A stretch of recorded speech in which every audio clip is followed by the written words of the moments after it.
In today's video, I'm going to teach you how to insert a table in Slack. We'll walk through this step by step so that by the end, you'll know exactly how to create a simple table using Slack's Canvas feature. This is really useful if you want to organize information, track tasks, or share structured data with your team directly inside Slack. First, make sure you have Slack open on your desktop or in your browser and that you're signed into the workspace where you want to work. From there, look toward the sidebar and locate the section where your shared files live.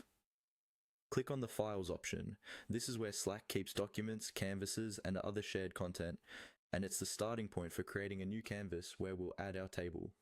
Once you're in the Files view, look for the plus icon. This is usually near the top of the interface and is used whenever you want to create something new.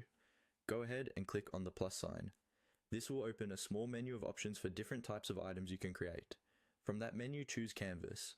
Canvas is Slack's built-in space for rich, editable documents. It allows you to add text, images, checklists, and of course, tables. Click on Canvas, and Slack will open a new blank canvas for you to work in. When your new canvas opens, you'll see an empty page. Click anywhere on this empty space to activate the editing area.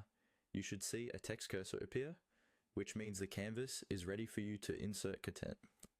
This click is important because it tells Slack exactly where you want to place your table. Now, look for the formatting toolbar that appears, usually either near where your cursor is or at the top of the canvas. In that toolbar, you should see an option for inserting a table. It typically looks like a small grid or has the word table next to an icon. Click on the table option. Slack will then insert a basic table into your canvas at the spot where your cursor was.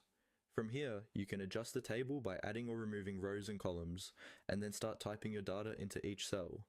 When you're done, your table will be saved as part of the canvas, ready to share or revisit later.